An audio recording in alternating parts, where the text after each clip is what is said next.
ICICI Lombard and CNBC-TV18 present India Risk Management Awards, a decade of celebrating risk champions.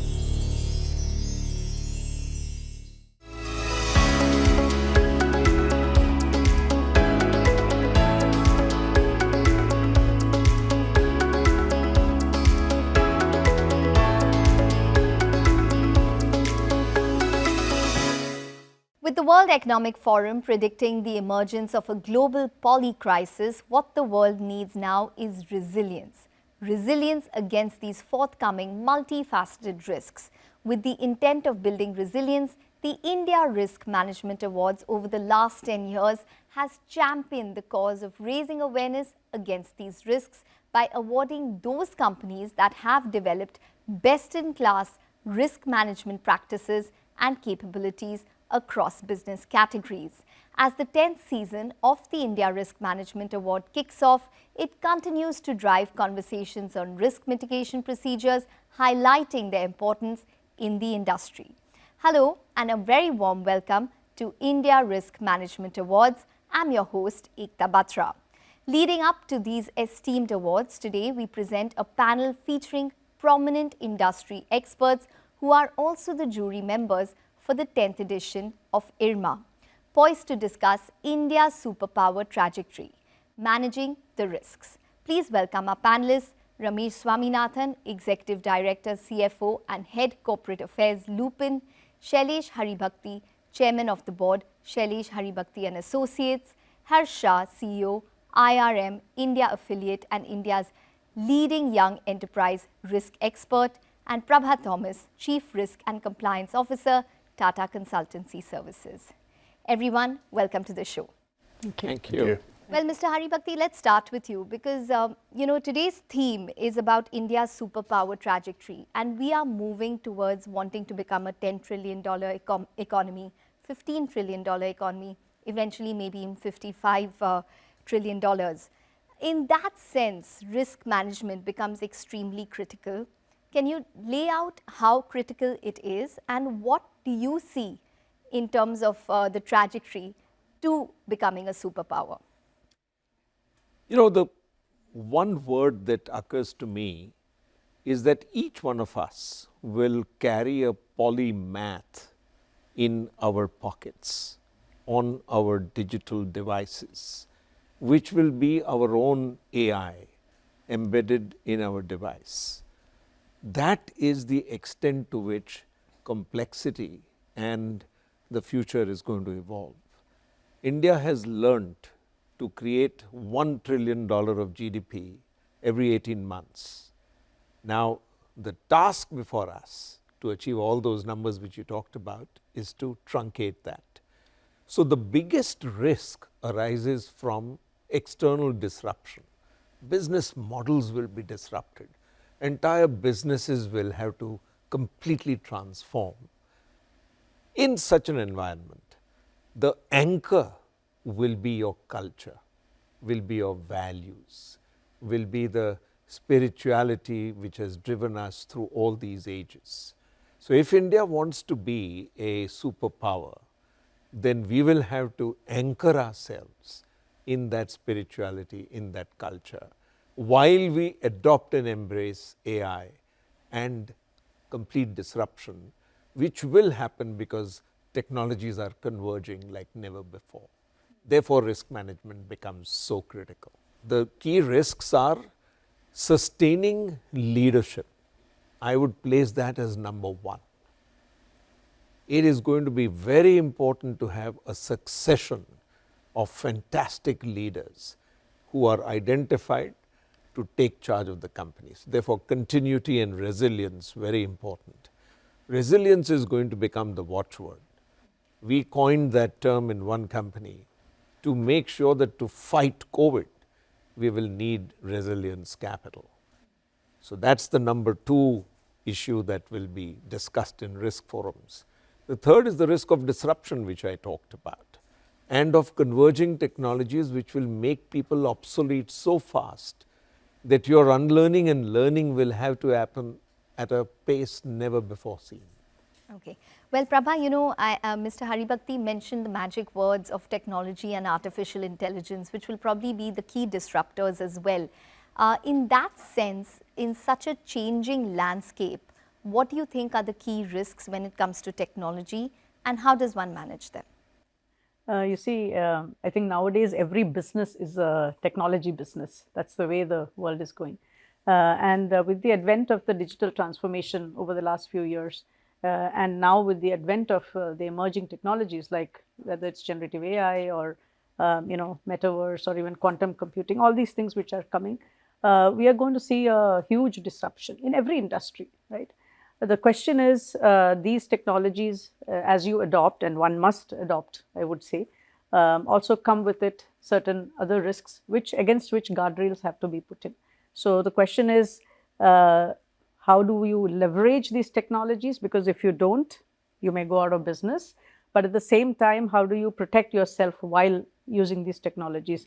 The reason is the other risks which are already there, like cybersecurity or data privacy, all these things will actually increase, maybe, if you don't have sufficient guardrails when bringing in these emerging technologies. So one must, balance it and look at adopting it while at the same time protecting oneself from this, as well as some inherent risks which are coming in with AI, Gen AI and all, is around, ethics and bias and accuracy.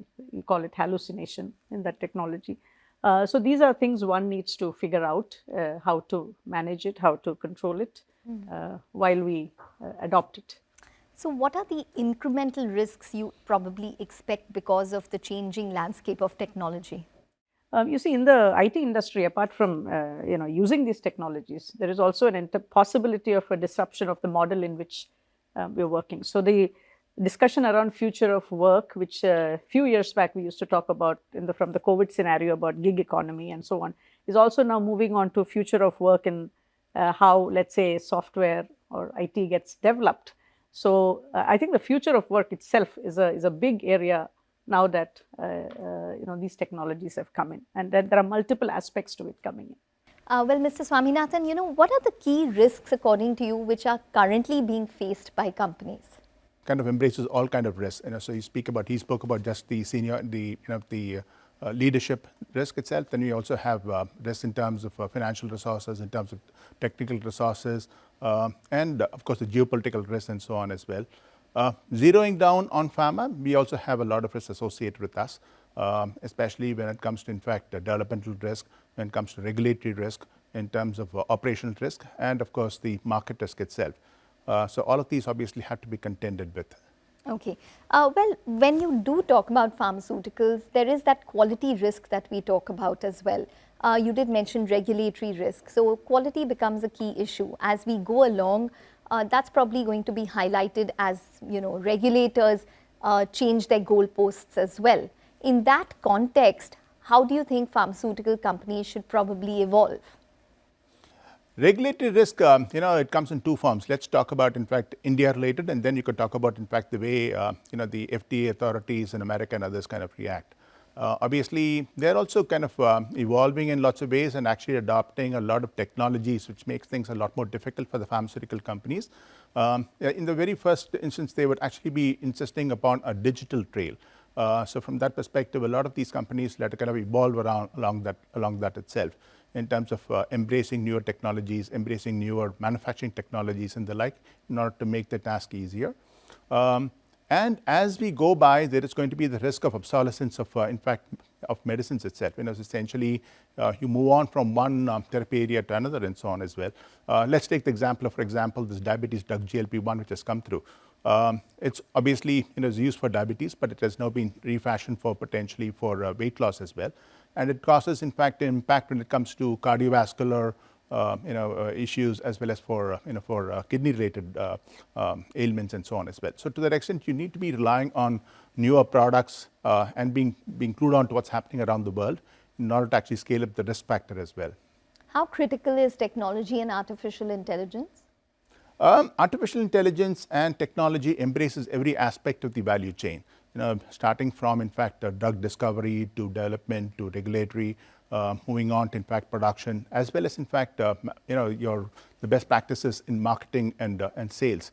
So you need to embrace this in order to actually increase productivity, reduce costs, to be on top of in fact the entire product line and the like. So it embraces every aspect of the value chain. Okay. Well, Hersh, one of the terms which were highlighted at the World Economic Forum at the Davos Summit was basically polycrisis, that the world is witnessing a polycrisis. Define this polycrisis for us, and what are the implications? So I think polycrisis, is catastrophic events hitting organizations, societies, governments, and countries at large, all together. And I think from an organizational standpoint, it's very important that, like Shailesh mentioned, building that resilient capital, ensuring that you are constantly prepared for what can go wrong. And there are 5 things that probably coming to my mind from an Indian scenario, how organizations should really develop certified risk champions across the organization, clearly demarcate the role of a internal auditor versus a risk officer. We've seen that in companies today that were being judged by the jury members.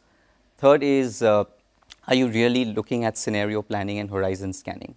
I think Indian companies really need to start investing in those practices.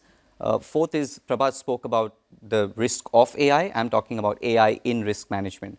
Are we really implementing artificial intelligence in risk management, predictive modeling, risk identification, risk reporting? And then, of course, the integration of ESG practices, BCP, and all of that into the wider enterprise risk management scope, because ultimately enterprise risk management covers the whole universe of risks. So to deal with a situation like polycrisis, it's also going to call for collaboration.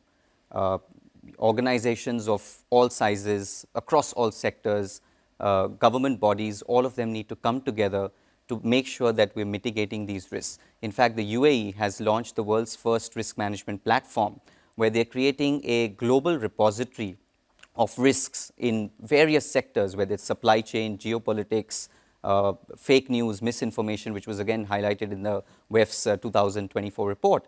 And that kind of information is so relevant for organizations and governments to really prepare for. So I think that's the way forward. So on a global scale, where does India stand when it comes to risk management practices? Well, I must compliment the regulators, because they've done a fantastic job of mandating the setting up of a risk management committee, especially under the SEBI LODR. I do know that the Ministry of Corporate Affairs is currently working on a proposal where certain large unlisted companies will also have to be brought into the gamut of risk reporting.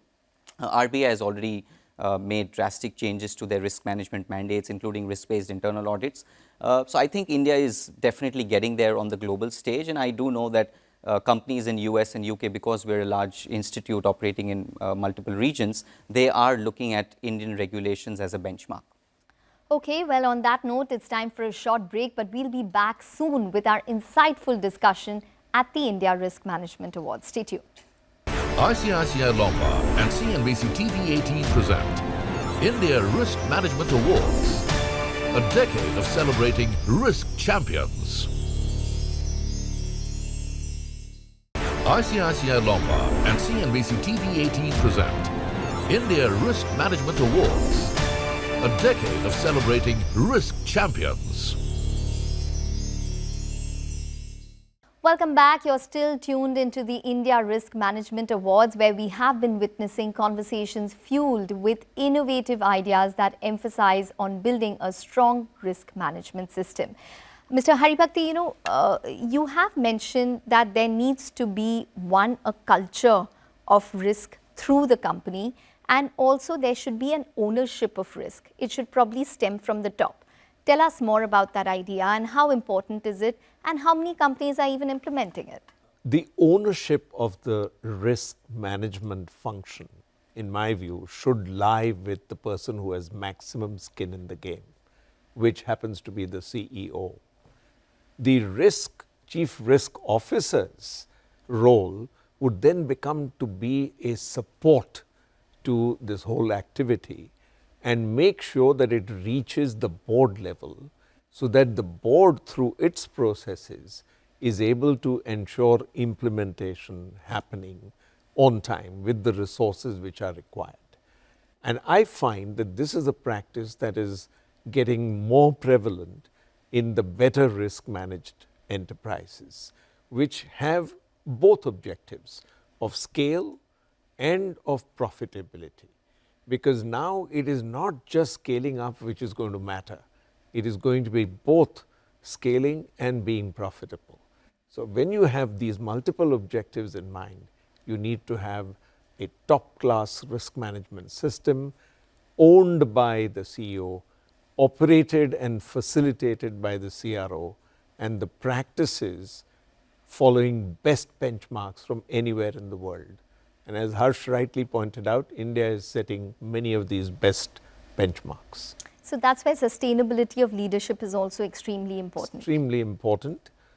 Equally important is the percolation of the risk insights right down to the bottommost person. It is critical that every individual in a company has some sort of a risk framework in mind and understands how he or she can contribute to mitigating that risk. It's important that the voice of these people is heard not once but continually. If you can set up a mechanism like a daily one insight a day for each employee of your company, it can transform the way people think about risk in an enterprise. Mr. Swaminathan, give us an idea on where healthcare and pharmaceuticals stand when it comes to risk management. Okay, let me give you an example. Of a few years ago, you wanting to buy, a company in Japan, if you recall, and we had actually invited the CEO of that company to come to India. He came to us and looked at our manufacturing facilities and went around and looked at, in fact, what we produce and so on. And in the evening, when we were having a conversation with him, he picked up one small pill and he showed it to us, and he showed it to us and said, there's something wrong with it. And we obviously manufacture for a host of other countries, including America, US, Europe, and so on, where the standards are very, very high. But and we couldn't find anything wrong with it. But he then took out a magnifying glass and showed the fact that there was actually a ridge broken along one of those, along that pill. So essentially, it goes to show the kind of quality that each country would potentially expect. So when it comes to, obviously, America, it's a very different standard. Japan is very standard, a very different standard, and so on. So quality is extremely important to this industry. In some ways, Japan takes it to a very different level with bringing it to cosmetics and the like. But more importantly, from a health perspective, it's constantly changing. The entire the regulatory mechanism actually looks at, in fact, OS, OOT, and uses a host of other statistical tools and so on to kind of predict the way a particular batch would go on and so on. And they would like, obviously, us to take cognizance of that and get to the root cause for potentially why a particular batch failure actually happened before we move on to the next batch and the like. So it's actually taking it to a very different level. And the pharmaceutical industry obviously has to rise to the same level, keeping up with technology and the like to get it to a very different level. The point, of course, is the fact that ultimately this is going to be hugely regulated industry wherever you come from. And being on top of technology would be extremely important out here. Well, Prabha, talking about that, TCS, one of the largest companies of India, how do you implement the quality, the culture of risk management through and through amongst your employees, and how useful has that been? I think there are many key aspects to when you talk about the culture of risk management. One is, of course, like Mr. Haribhakti said, the tone of the top and, it coming right from the board and the CEO. And how it percolates down, and what every business unit leader and all the way down to every manager, what they talk about and how they communicate it to their team members. I also think in today's world, empowerment is very critical in an organization. So you cannot wait for head office, let's say, to take a decision. Sometimes when crises happen, decisions have to be made on the fly. So it's very important that empowerment as a culture is there in the organization. And the other aspect also is about collaboration, because today, if you see many of the risks, these are, it doesn't exist or can be solved by a department. It is kind of enterprise, and primary risks give rise to secondary risks, which then kind of, affect the whole organization. So cross-functional collaboration within an organization and even with external stakeholders including customers, regulators, third parties, it becomes very important. So I think these are key elements of culture which have to be there. And the last, of course, as a culture, I would say, is agility and the inherent resilience, even as a mindset, not just in terms of process and everything else, is so critical, because in the world of polycrisis, it's not today, it's not enough to say I can prevent risks, but some risks are going to happen, and the only way to handle it is to be resilient and pivot and take quick decisions. Harsh, there are metrics when it comes to seeing whether you are successfully managing risk. What are they, and how data-driven is risk management? Largely, it's about risk governance, whether you have the right leadership in place to drive effective risk management across the organization. The second thing is every person in every department involved in risk-based decision making? Do they know what's the risk appetite which has been set aside by the board? What's the common communication or language around risk management? Is risk perceived negatively? And that stems from the top. The third is about people integrating all the processes, whether it's systems, ERPs, risk reporting, using dashboards, all of that. And then, of course, the fourth point on brand and reputation, which we again saw as a critical component in today's discussion. It's ultimately winning the confidence of your stakeholders, whether it's just the customers, the shareholders, the board, and even the managing director. Why would you trust a chief risk officer? The managing director needs to get that information from the CRO. So that brings me to an important point of education. When you're going for the risk management committee meeting, are you educating the board about what can go wrong in every function, or what can hit us 5 years from now? And I think that kind of activity needs to really start taking shape and form in Indian companies. Thank you for those enriching insights, ladies and gentlemen, and elaborating the need for building a robust risk management. Thank you for joining us today. ICICI Lombard and CNBC-TV18 present India Risk Management Awards, a decade of celebrating risk champions.